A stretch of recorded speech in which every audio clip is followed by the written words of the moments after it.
Hi friends, welcome to my channel. இன்றைக்கி நம்ம என்ன பார்க்க போகிறோம்னு பார்த்திங்கன்னா, கத்தாழையை நான் எப்படி யூஸ் பண்ணுவேன், எதுக்கெல்லாம் யூஸ் பண்ணலாம் அப்படிங்கிறத பார்க்கலாம்.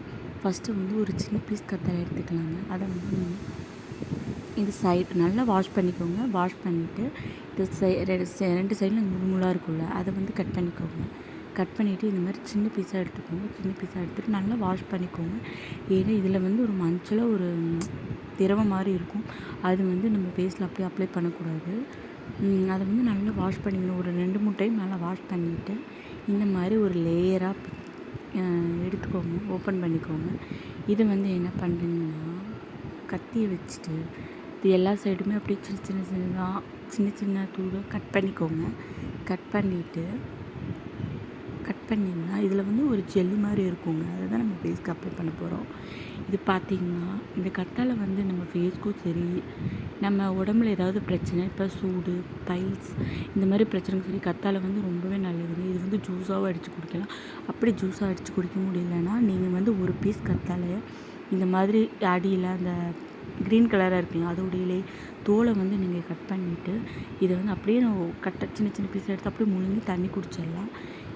வந்து ஜூஸ் அடித்து குடிச்சு கொஞ்சம் கசப்பாக இருக்கும். இந்த மாதிரி மெத்தடில் ஃபாலோ பண்ணிங்கன்னா கொஞ்சம் நமக்கு ஈஸியாக இருக்கும். நமக்கு அந்த டேஸ்ட்டும் அவ்வளோக்கு தெரியாது.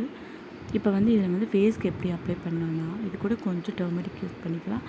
அப்புறம் சுகர் ஆட் பண்ணிக்கலாம். இது கூட கொஞ்சம் நீங்கள் சுகர் அப்படி இல்லை, இந்த ஸ்டெப்பு இல்லைன்னா இன்னும் நீங்கள் வந்து அரிசி மாவு இல்லைன்னா கடலை மாவு, காஃபி பவுடர் இந்த மாதிரி கூட யூஸ் பண்ணிக்கலாம். நான் வந்து டர்மரிக் யூஸ் பண்ணிக்கிறேன்.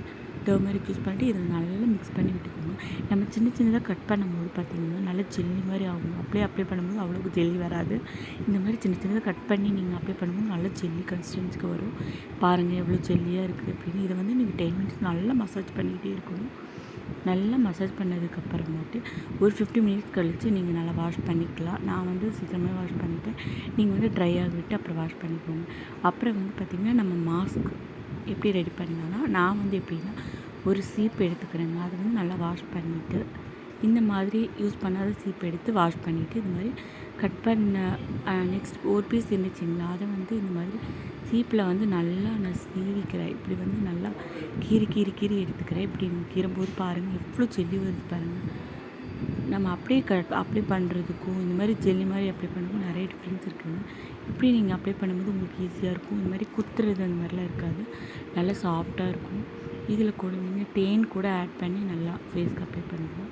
இது பார்த்திங்கன்னா சன் டேன், அப்புறம் மூஞ்சில் உள்ள கருப்பு இந்த மாதிரி எல்லாத்தையுமே ரிமூவ் பண்ணி கொடுக்கும். கொஞ்சம் இப்போ சம்மர் டைமில் வந்து முகம் ரொம்பவே கருத்து போயிடும். அந்த டைமில் நீங்கள் இதை அப்ளை பண்ணிவிட்டு 50 மினிட்ஸ் வச்சு வாஷ் பண்ணிங்கன்னா ரொம்பவே சூப்பராக இருக்கும். ரொம்பவே ஒரு கிளியர் ஸ்கின், ஒரு ப்ரைட்னஸ், நல்லா வெள்ளையாகிறதுக்கும் ஹெல்ப் பண்ணும். நல்லா பளபளன்னு இருக்கும். இப்போ இதை வந்து நம்ம வந்து மாஸ்க் மாதிரி அப்ளை பண்ணிவிட்டு ஒரு 50 மினிட்ஸ் அப்படியே விட்டு வாஷ் பண்ணிடுங்க. 50 மினிட்ஸ் கழித்து பார்த்திங்கன்னா உங்கள் ஸ்கின்னு ரொம்ப க்ளோயிங்காக, சாஃப்டாக, ரொம்ப ப்ரைட்டாக இருக்கும். ட்ரை பண்ணி பாருங்கள். தேங்க்ஸ் ஃபார் வாட்சிங். இந்த ஜெல்லியை நீங்கள் ஃப்ரிட்ஜில் வச்சு ஸ்டோர் பண்ணி 3 டேஸ் யூஸ் பண்ணிக்கலாம்.